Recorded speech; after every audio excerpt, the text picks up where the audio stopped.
Chapter 5. Expect an Abundance. Expect an abundance. The mind is a powerful magnet, and as such, it attracts whatever corresponds to its ruling state. Expectation dictates what that ruling state will be, and therefore governs what corresponds to the mind and is attracted into your life. Expectation can be either a blessing or a curse, but either way, it is certainly one of the most powerful unseen forces in your life. What are you doing to increase your income? If your answer to that question is nothing, or if you are just beginning to think seriously about what you could do, you have probably not yet grasped the ideas presented in the previous chapters. You should be aware that the chapters in this book resemble the individual pieces of a jigsaw puzzle. Each chapter is related one to the other in such a way that if we put them all together, we can see the entire picture. Since you are now well into the heart of the book, I would ask you to pay particularly close attention to the ideas which follow, so you can use them to successfully tie all the pieces together. You will soon discover that if the ideas in this chapter are applied with intelligence, expectation can be the triggering mechanism which attracts into your life every good you desire. However, if you do not exercise extreme caution, expectation can also turn just as rapidly into a destructive, lethal enemy. Therefore, you must be cognizant of how you are exercising this invisible but powerful force. I believe you already understand you cannot have wealth in your material world until you have first visualized the wealth in your mind. But what does this really mean?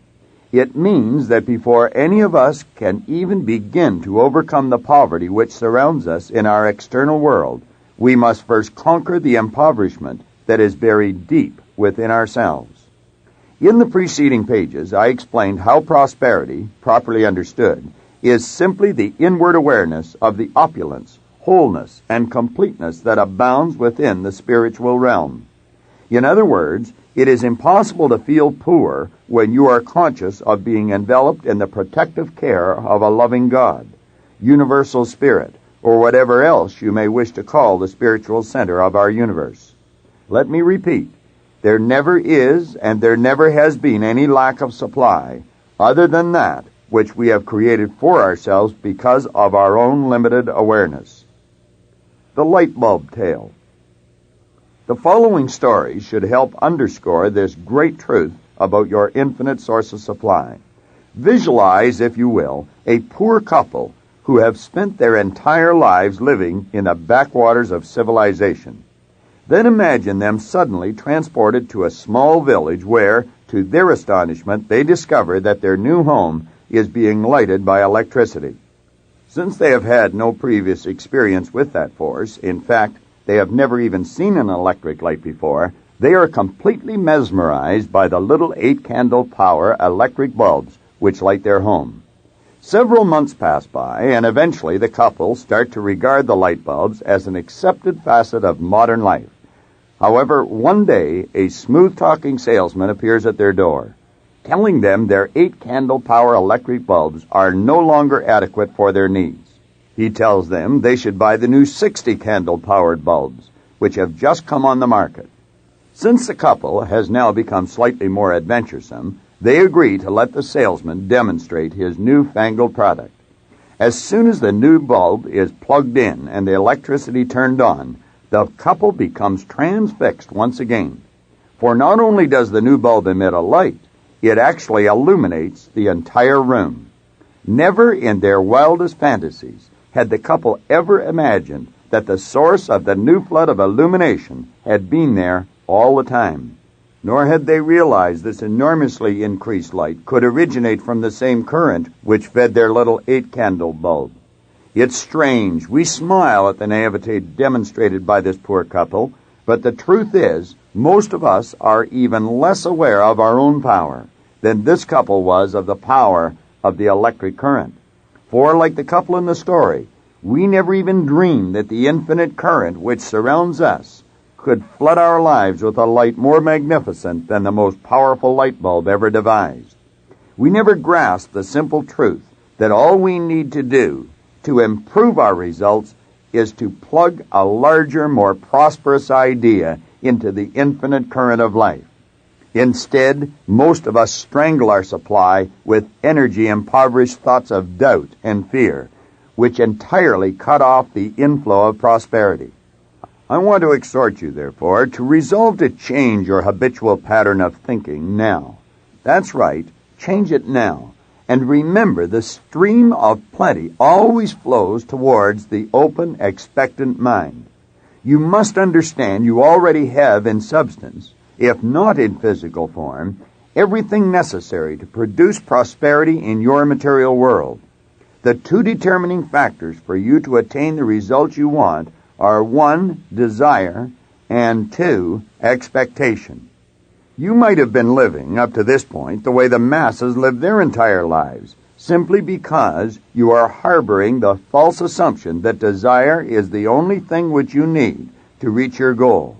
But you must understand, if your desire is not combined with the expectation that you will receive what you desire, you will find yourself continually frustrated and disappointed whenever you begin working towards any kind of material goal.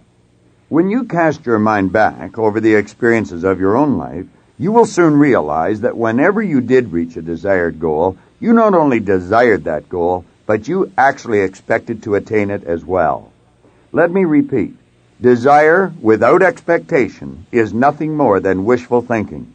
And as we have already pointed out, since the vast majority of people wish positive but expect negative, they seldom attain what they are after. In his magnificent book, The Science of Getting Rich, the author, Wallace D. Wattles, gave us an excellent definition of desire. He said, desire is the effort of the unexpressed possibility within, seeking expression without, through your action.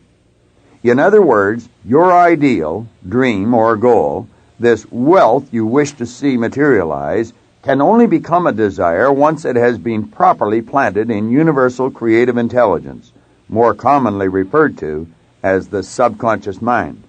However, once your desire has been firmly established, it is the expectant attitude which ensures that your goal or dream is not uprooted or replaced by any opposing or competing ideas.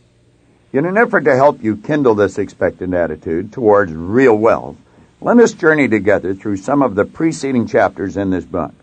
As you will remember, we began by discussing money. We attempted to understand the true nature of money, and we arrived at the conclusion it is a useful, obedient servant. However, like all servants, we learned it is useful to us only when it is being employed. Therefore, we concluded money must always be kept working or otherwise circulating. For if it is not, as we have already mentioned, it will become as useless as old newspapers stashed away in an attic. Next, we explored the idea relating to exactly how much money you want. You became aware of the fact it is necessary to be very specific about how much money you need to provide the things you want to live in the style you choose. Once this figure had been decided upon, we then examined the importance of building the image of ourselves already in possession of this wealth on the screen of our conscious mind. We also talked briefly about the manner in which images are formed and the role they play in our lives. Then we examined the idea of consciousness and how it was imperative to develop the prosperity which we seek in our mind first before we can ever attain it in our bank books. We learned how we had to bathe our subconscious minds in a concept of prosperity, and how we had to see wealth as being already in our possession. In the chapter Let Go and Let God, we became aware we were co-creators. We became aware of how we had the ability, in our conscious mind, to choose any thoughts we wanted, to build any images which we chose to build.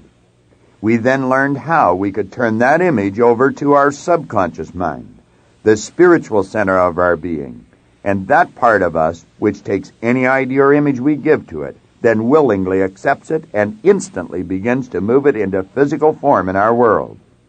We discovered that when we truly understand this creative process of life and our role in it, expectation becomes a natural mindset, regardless of how things might appear in our outside world or what others might be saying to us. We were told this absolute and unshakable faith or belief in the fact that our images are moved into form is essential if we are to become successful in our lives. We also gained an awareness that all of this will happen once we begin to see ourselves as non-physical entities encased in physical bodies. Once we realize our bodies are nothing other than the physical manifestation of our non-physical selves, we will understand they are obedient servants of our minds, and they move and have their being according to the vibratory rate of our minds. Only then will we be consciously aware that everything which now exists in our physical world was first preceded by the images we chose to plant in our marvelous minds. And everything which is going to appear in the future in our physical world will be nothing other than a carbon copy of the picture we are now in the process of developing. You must reach the stage in your mental development where you don't just believe that your image of material wealth will manifest in form, but you actually know it will. It is at that point you will begin to expect to receive the physical expression of your image of wealth. No one and no thing will be able to cause you to see in your mind anything but that. Always remember, the truth is not always in the appearance of things. An elderly wealthy gentleman being interviewed by a newspaper reporter was asked at what point he became successful. His answer was, "I was successful when I was sleeping on a park bench because I knew where I was and I knew where I was going." At this juncture in the book, you know where you are and you know where you are going, so expect to get there. Your desire is the motor power which will move you in the direction of your dream, and expectation is the attractive force that will move your dream in your direction. So see yourself moving towards the wealth you visualize, and see the wealth you visualize being attracted to you. Know that you will come in contact with the wealth that is moving to you and at the right time. No one knows what period of time must elapse, so don't become impatient if it doesn't materialize overnight. All we know for sure is a certain period of time must elapse, and the period of time which your image must take to materialize is governed by the law of gender. The law of gender decrees there is a gestation or incubation period for the manifestation of all seeds, and make no mistake about it, the image of wealth you chose to build on the screen of your conscious mind and then turned over to your universal mind is a seed, and it is growing into physical form in the most fertile field that you could ever conceive of. It is not necessary at this point for anyone else to see this new wealth. It is not even necessary for anyone else to believe you will receive it. The only thing necessary is that you see it and you believe it. You see, the premise that Napoleon Hill built his life's work on is absolutely true. Anything the mind can conceive and believe, it will achieve. Expressed another way, as a person thinketh in their heart, so are they. The early Greeks referred to the subconscious mind as the heart. Note that your subconscious mind can no more change or alter your image than an ordinary mirror can reflect back to you an image different than the objects you are holding in front of it.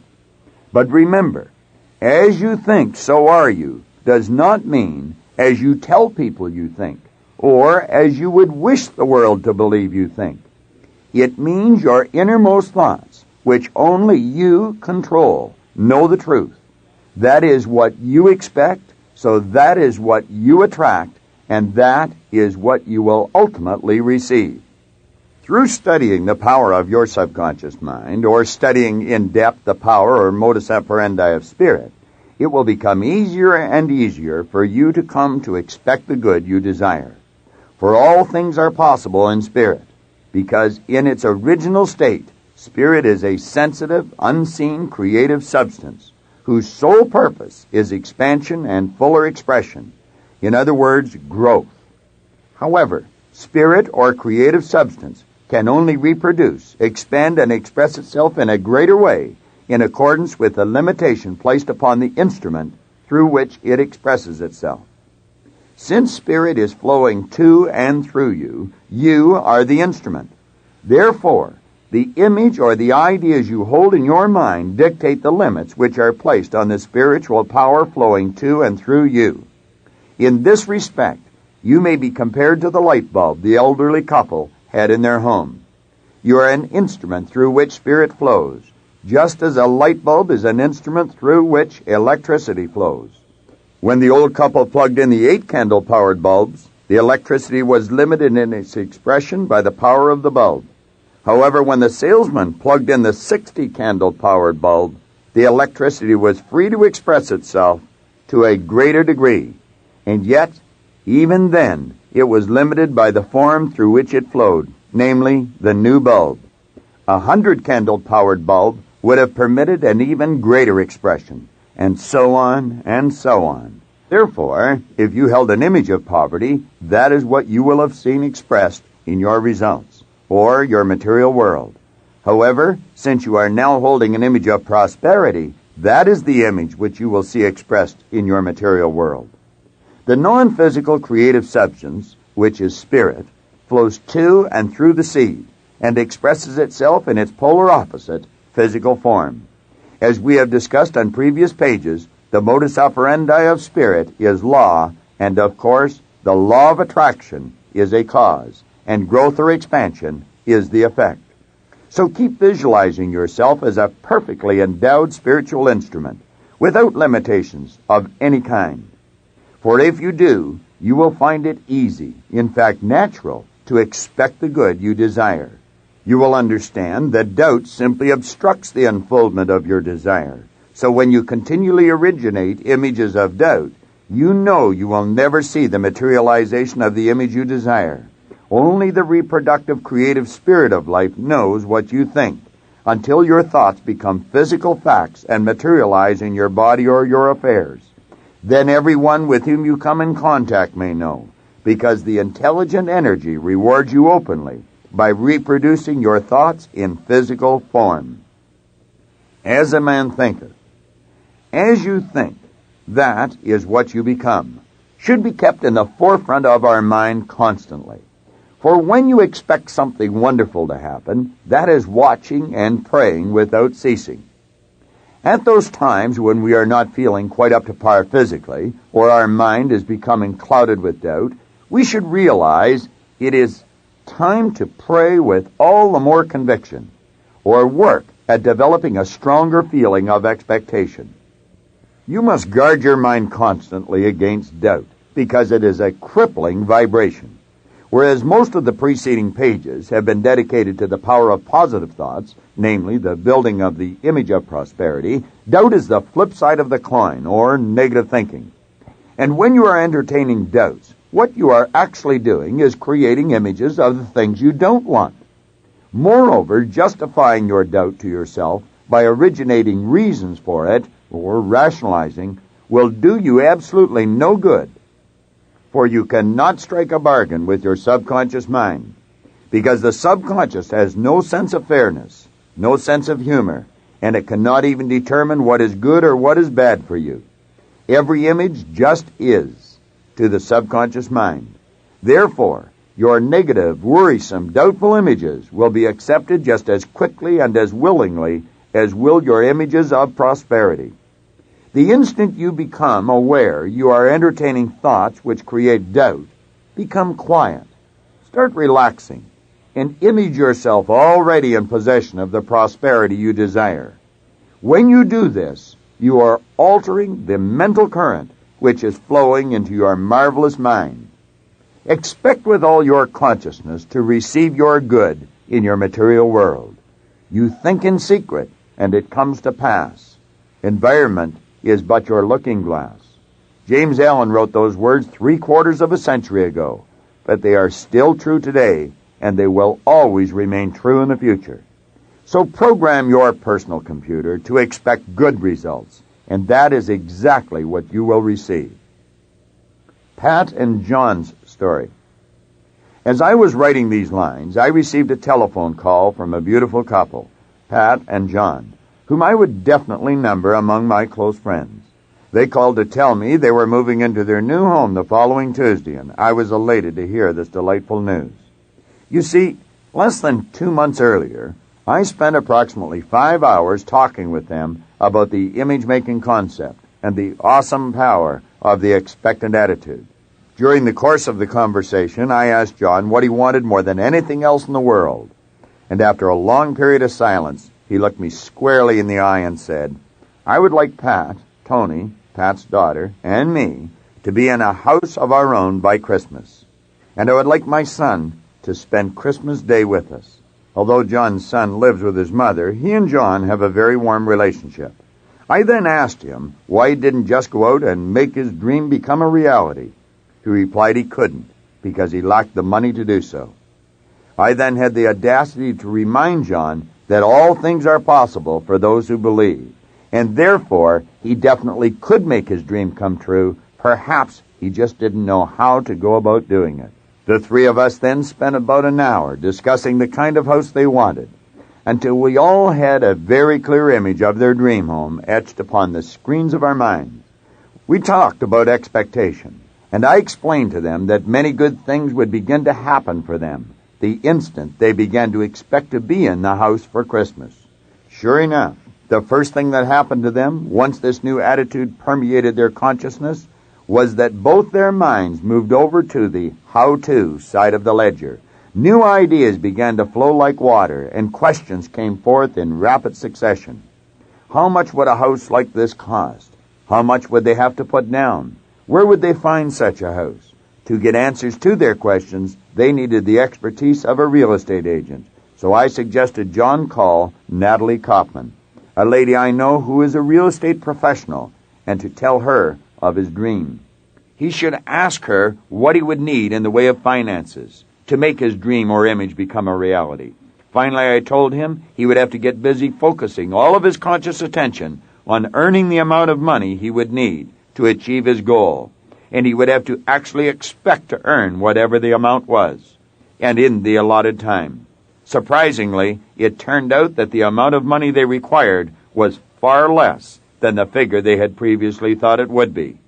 Moreover, since John and Pat are both commission salespeople, their road to achieving this financial goal was not riddled with as many obstacles as is the road for many other people. Nevertheless, without going into detail about the many hurdles they did have to overcome, suffice it to say, with Natalie's help, Pat and John succeeded. Next Tuesday, they move into their new house. Next Saturday is Christmas Day. Just before I hung up the receiver, I congratulated them on their new home, and I asked John if his son would be spending Christmas Day with them. Quietly, but with a voice brimming over with happiness, he answered, "Yes, he is. And it sure makes a difference when you expect what you do want rather than expecting what you don't want, doesn't it, Bob?" I just smiled and said, "Yes, John, it sure does." Many people today live their entire lives on the basis of seeing is believing. That is to say, the only images they get emotionally involved with are the ones they can discern with their physical senses. But the individuals of real vision down through the ages have always known the overriding principle is, what you see is what you get. Expressed somewhat differently, what this means is that the images in people's minds actually precede the concrete images which pervade our material world. Therefore, you should be aware of the fact that the fascinating physical world we see before us, with all of its conveniences for making our lives more comfortable, has been built largely by image makers. Men and women of vision who knew what they could do and expected everything else to fall into place, regardless of what their critics might say to the contrary. For example, two young mechanics from Ohio introduced us to an entirely new kingdom by building and holding an image of an airplane in flight. But if they had not expected to succeed, they would surely have quit the first time they met with defeat. Since they did not, we are now only hours away from anywhere in the world. In fact, we can even reach other planets within a very short span of time. Edison built and held an image which illuminated the entire world, and as a result, we no longer need to spend half of our days groping in darkness. You should realize that you too can change your world, just as John and Pat did, by building an image in your mind of exactly the way you would like to live. But always remember, You will only receive what you truly expect, not what you only wish for. There are 3 certain steps for achieving prosperity in all areas of your life. Number 1, build the image in your mind. Number 2, turn it over to Spirit. Let go and let God. Number 3, expect with your heart and soul that Spirit will reward you openly for your faith. Expect an abundance. I hope you enjoyed this video. We put a lot of good information up here, and it causes everything in your life to get better. If you'd like us to notify you every time we put a new video up, hit subscribe and then turn on notifications. Check out all our videos, and we will notify you when we put a new one up.